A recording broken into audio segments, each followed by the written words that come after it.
Hi, my name is Andrew. These are my co-hosts, Luke and Anna. Welcome to this final installment of Fire of the Spirit YouTube's Lenten series. Today we're going to be doing a video review on the Passion of the Christ. So the Passion of the Christ was produced and directed by Mel Gibson in association with Icon Productions. Basically, the movie follows the life of Jesus, the last 24 hours of his life, all the way from the agony in the garden to his death, and then the final few seconds of the movie are the resurrection. Basically, the way we're going to do this video is we're going to look at some of the symbolism that we saw in the movie, then look at some of the cinematography that we really liked, and then just have a few closing thoughts on what we thought of the movie. So at the very beginning of the movie, during the agony in the garden, a serpent comes out of the devil, and Jesus steps on the serpent's head, which symbolizes him defeating temptation and sin. And it also goes to the verse in the Bible on Genesis 3, verse 15, "He shall bruise your head, and you will bruise his heel." I really liked in the movie how it really showcases the relationship that Jesus and Mary had with each other. It really made them appear as though not necessarily that they were faking that they loved each other, but that they loved each other and that it was a true relationship between a mother and a son.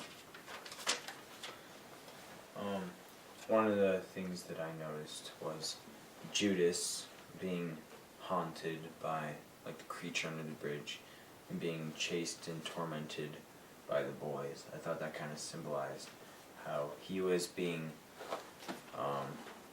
tormented by his decision to betray Jesus and his sins. Another really powerful scene that had great symbolism was the scourging, and that's one of the bloodiest, most controversial scenes in the movie. But it really demonstrates how Jesus took the weight of our sins upon him, and he was really crushed for our sins, and just made it all go away, which is unthinkable for us. Another thing, during a flashback, we see Jesus reaching his hand out to Mary Magdalene when she first meets him. And I saw this as sort of symbolic of him reaching out to all of us, saving us from sin and offering redemption. There was a very good moment during the film when Jesus is carrying his cross towards Calvary. You see Mary on one side following him and the devil on the other side following him, and they're both moving in sync with each other following Jesus. Yeah, that's kind of like the opposing powers, good and evil. It reminds you of your everyday choices between good and evil. Yeah, and I really saw it how we're following Jesus, and then we have good and evil on either side of us, and like you said, the choices that we have to make every day.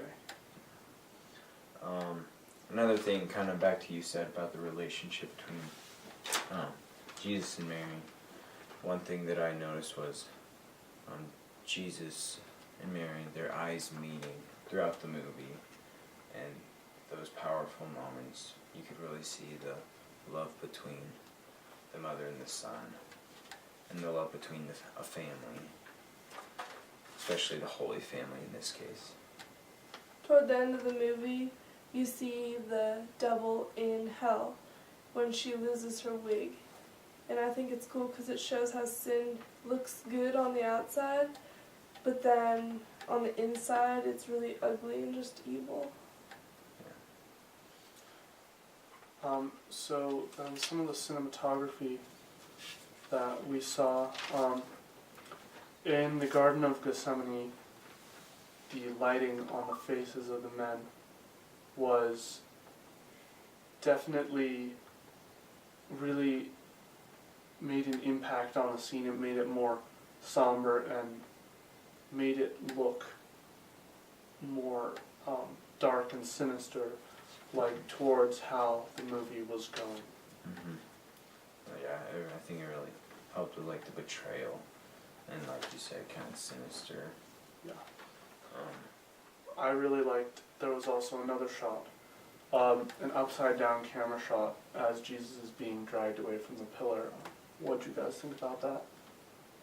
I really liked how it showed it from Jesus' point of view after he had been scourged and gone through all that pain and was bloody and being dragged across the cobblestones of where he was being whipped. It was really powerful. Another cool camera shot was when Jesus was with Mary Magdalene in a flashback, and it shows him writing in the sand. I thought that was cool. What do you guys think? Well, I've had a lot of priests tell me before that wouldn't it be amazing to know what Jesus was writing in the sand during that time, and I really agree with them. I think it would have been really cool to know what he was writing there. But I think it really just made an impact as you see his fingers dragging through the dirt and the dust slowly rising in slow motion. It just really gives the scene that character that makes it stand out and just kind of burns it in your mind. Another interesting shot that I liked was during the crucifixion. You see the nail goes all the way through the wood, and as it goes through, you can see the blood from Jesus dripping off of it onto the ground. What do you think? Well, I think it really helps show that gritty realism that the movie was trying to portray, and you can just see how painful that would have been to have not only the nail go through your hand, but have them just continuously drive it in until it goes all the way through the wood to the other side. See the blood pouring off of it. And yeah, just that blood is just coming off. It was really just a powerful, to let you know how much pain he was going through at that moment. It just reminds you of Jesus' suffering, just how horrible it was. So then, as Jesus is being taken down from the cross, Mary is holding Jesus in her arms, and she looks up and into the camera and just looks directly into the camera, and that's just a definite fourth wall break right there. You guys as actors, I know you guys are, what did you guys think of that? I thought it was really amazing how she was able to look through the camera and make a connection with the audience, because I know even though she wasn't saying anything, you understood what she felt in that moment through the connection with the audience and breaking the fourth wall. I agree with you, but personally, as an actress and watching movies, I didn't like how she broke the fourth wall personally. It just looked weird to me in a movie.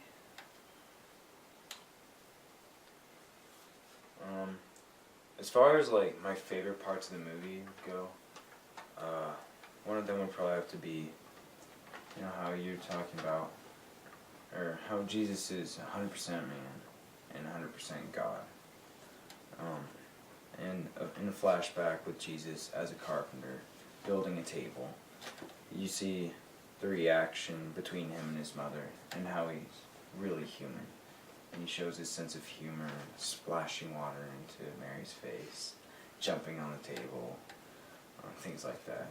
That's one thing that I really liked.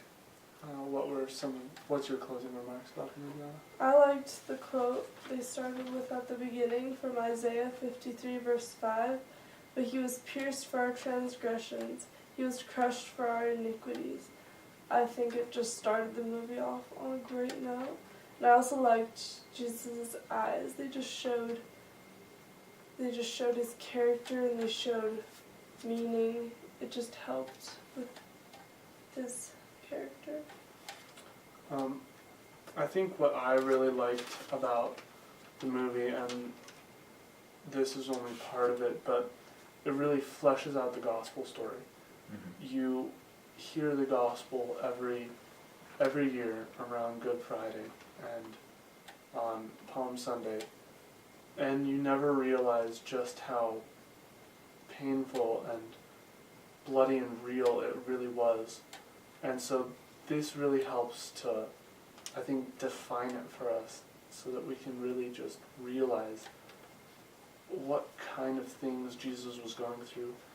And for me, what really tied the movie together was the fact that they filmed it in Aramaic and Latin, because even though those languages are dead, that's what would have been spoken in the time that Jesus was alive. Yeah. And so that really tied the movie all together. Just makes it more authentic, which is what I wanted to touch on. Is I like how Mel Gibson wasn't trying to paint a pretty picture or make it seem more pleasant than it was. It was bloody, it was gruesome, it was gritty, and that's as it would have been, you know. So thank you guys for watching. Thank you for watching this final installment of Fire of the Spirit YouTube's Lenten series. I'm Andrew. I'm Luke. I'm Anna. We hope to see you next time.